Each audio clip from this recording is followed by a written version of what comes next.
So I'm just going to do audio for this. Um, a friend of mine, uh, I'm in Canada. An American friend of mine went for a sleep study. I was so upset when I heard how she was treated and the quality of care that she got. I almost lost my mind. I'm in Canada. It took 40 years to diagnose my sleep apnea. Uh, I had to finally diagnose it. I had been fighting to get assessed and fighting to get help about my sleep issues for 40 years. Uh, one doctor actually withheld the information from me that we actually have uh, an in-hospital sleep lab. They actually hid that information from me, deliberately hid it from me, because they knew this doctor knew if I found out about it, then I would be pushing for a referral, and they didn't want to give me a referral because they did not believe that I had sleep apnea. Um, I didn't know what sleep apnea was. So they deliberately withheld, and I know that for a fact. I fought and fought and fought for help with my sleep for decades. I finally diagnosed it and had to force them to diagnose it. Uh, and all my other complex sleep issues, like literally, I was tortured for decades. I was sleepwalking and sleep eating from the medications. None of the doctors could figure that out, that I was literally being tortured from sleepwalking and sleep eating, and it was from the sleep medications. Um,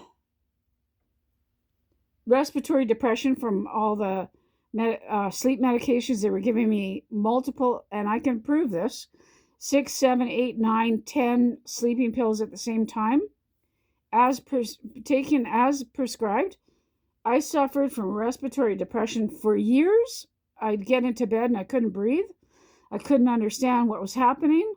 I was cognitively impaired from all the drugs.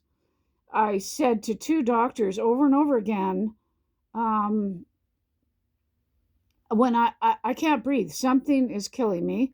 I get into bed and my body doesn't want to breathe anymore. I also think I was having seizures while I was asleep from prolonged low oxygen. And I was actually telling my doctor that, my former doctor, and he would just look at me.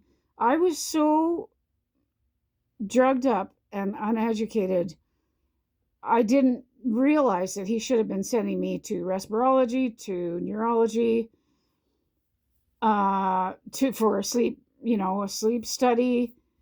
Um,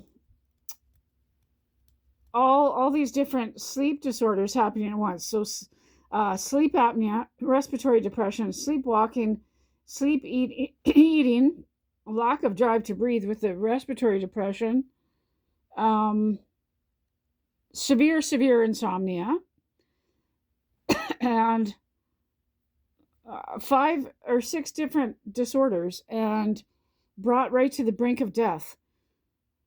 I had to wean off all the medications on my own.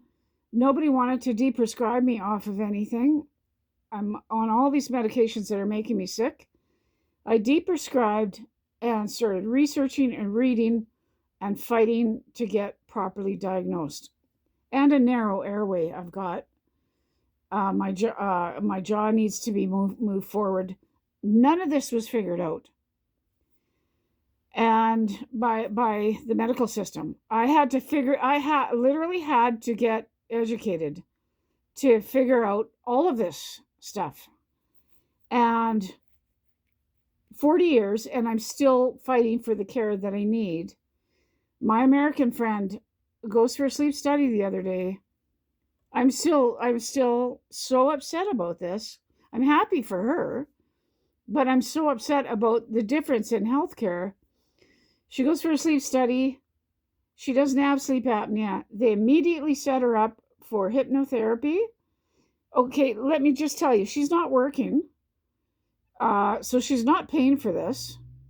They immediately set her up with for hypnotherapy and cognitive behavioral therapy. Immediately, she's fast tracked.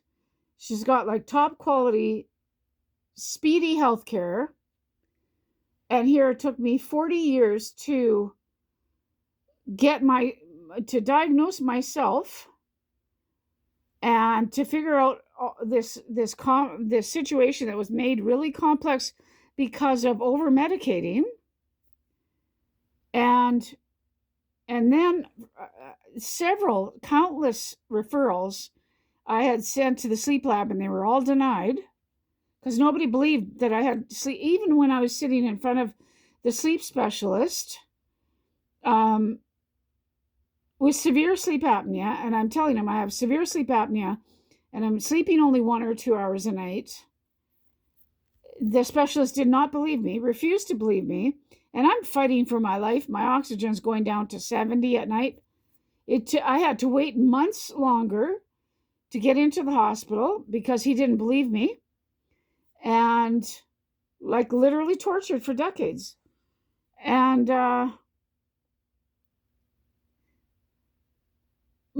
I asked different doctors, multiple doctors were sent for me to get cognitive behavioral therapy for sleep.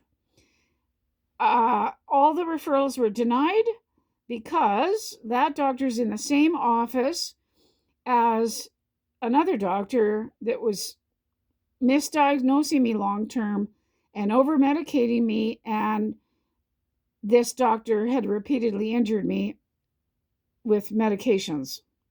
So all the referrals, the only person who teaches cognitive behavioral therapy for sleep here, they refuse to see me because they're in the same office as the other doctor who had failed me for years, because these providers are petty and vindictive. They can't act diplomatically and respectfully. They can't apologize to you for failing you or harming you. They have to try to victim blame you. So I'm refused that. I'm refused CBTI. My friend asks for a sleep study, gets in almost immediately, has an in-hospital sleep study. They call her. She's immediately set up for further, comprehensive help, comprehensive care. I have no care. I'm fighting. I have been left to medically navigate this, to figure out what's wrong with the throat. I've been trying to get an oral device to move my jaw forward. I've been trying to get a tracheostomy. And what I've been promised, the healthcare system here promises timely, qualified healthcare. Timely, qualified healthcare. We're talking 40 years to diagnose sleepwalking, sleep eating. I had to diagnose it. The sleep apnea took me another few decades to diagnose the narrow airway and the jaw issue. God. And this friend of mine, she's not even working. She has no money. She's got instantly top level comprehensive healthcare. And I'm in Canada. And we rant and rave how fantastic the healthcare is. Everybody's led to believe we've got, top level healthcare. 40 years of being tortured, and I'm still trying to get help.